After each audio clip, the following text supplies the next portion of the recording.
How's it going, y'all? My name is Salisbury. With the Year of the Raven upon us, 3 new expansions will be released, and with the first set being released hopefully in April, comes the new standard rotation, and with that, we have to unfortunately say goodbye to 3 impactful sets. Mean Streets of Gadgetzan, One Night in Karazhan, and Whispers of the Old Gods. And today I want to cover my top 10 cards that will be missed in the standard rotation come the Year of the Raven. The first on the list is the Cloaked Huntress, which brought about the Secret Hunter archetype. It gave hunters a strong turn 3 play other than Animal Companion or Eaglehorn Bow. It allowed hunters to tempo out secrets or even just completely empty their hands on turn 3, and people did not know what to do. When this card was released, we got additional secret support for Hunter, making the archetype more viable. But now, since this card is being rotated into Wild, it will thrive there, but we'll be eager to see what Blizzard gives us to make up for losing the Cloaked Huntress. Next on my list is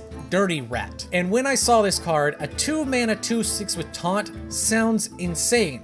And it is, because its battle cry was pulling a minion out of your opponent's hand. But out of all honesty, this is one of the most well-designed cards for Hearthstone, because this card allowed you to interrupt battle cry minions as well as pull out your opponent's combo pieces, but had a major drawback if you say pulled out a Ragnaros or a Ysera. And playing the minion was the hardest decision some people had to make because you didn't know if you were facing Combo Druid or Big Druid.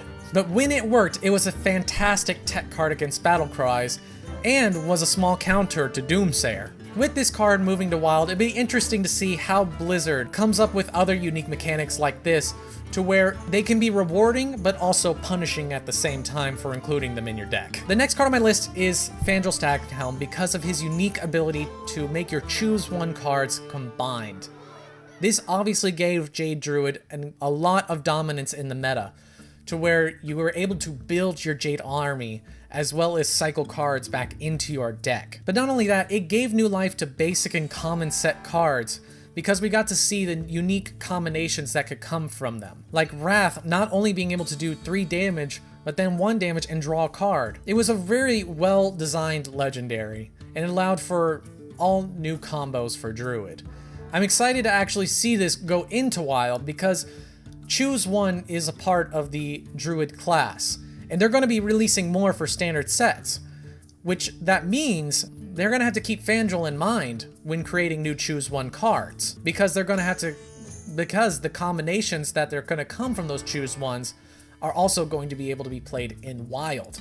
So I'm sad to see Fanjul go in standard, but I'm excited to see where he can go in the Wild set. The next card I'm going to talk about is a little controversial, but it's Thing from Below. When it got released, a lot of people were upset in the Hearthstone community because Shaman was a top dog. Aggro Shaman dominated the meta, and honestly, that was a lot of what people saw on ladder. So when people saw this card got released, they were just like, another powerful tool for Shaman? How can we stop it? But honestly, I have to say this card was really well designed because it was made for mid-range decks and kind of trying to slow things down, not speed them up. But it was able to provide Shaman with a good curved minion, as well as great late game board presence, and a good taunt minion for the class besides Earth Elemental. And the card also found a home in Evolve Shaman too, being able to throw out cheap minions and get better costed ones when you evolve them up. I'm okay with seeing this one go to Wild because I'd love to see where else the Shaman archetype can go, other than Overload. The next card on my list is Ravaging Ghoul, which, when it was announced, I thought was amazing.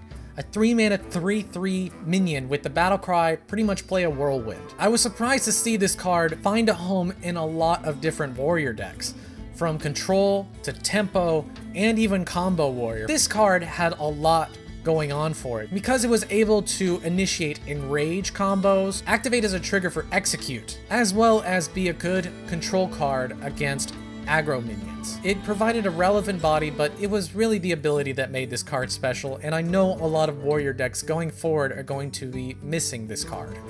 So that's why it was included on this list. The next on my list is Dragonfire Potion, which I thought was an amazing board clear that Blizzard made for Priest. Being able to deal 5 damage across the board for 6 mana was huge. And with Dragon Priest being so strong, it was a great removal tool for that type of deck. This card had a great universal effect to where it didn't completely blow every other removal out of the water and wasn't totally unfair, which your opponent could also be playing dragons such as Twilight Drake to be able to counter against this card. And Priest has gotten another good removal card, Psychic Scream, but it'll be interesting to see what other removal cards Blizzard makes for the Priest class with the removal of Dragonfire Potion. The next card on my list is Abyssal Enforcer, which is the control card Warlock needed. A 7-mana 6/6 minion dealing 3 damage to all characters was an incredible battle cry. And also with the release of Blood Revel Gul'dan, it was a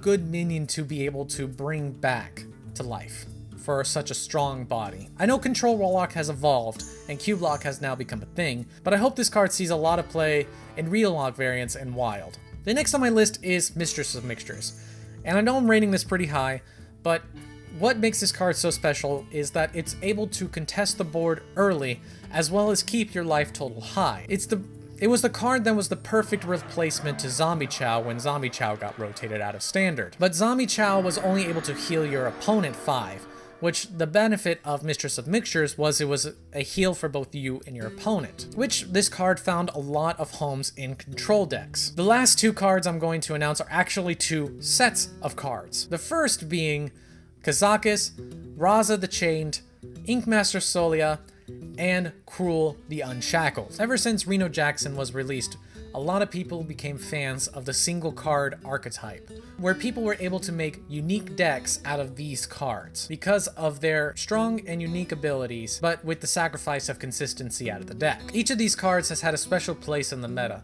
especially Kazakus, being able to craft your own potions for anything you've needed, whether it be control, draw, or refilling your hand.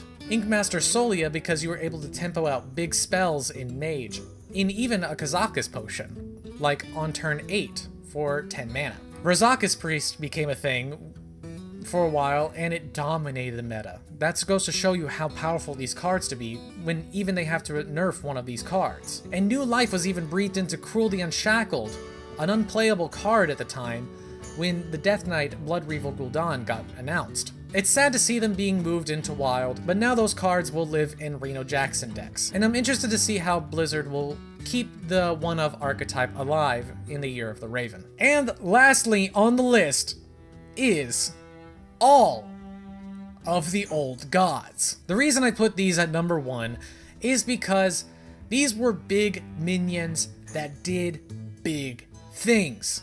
10 mana is a lot for one card to cost, but when these minions hit, they hit big. For a while, we actually saw dominance in the meta for Cthulhu Priest, Druid, and Warrior.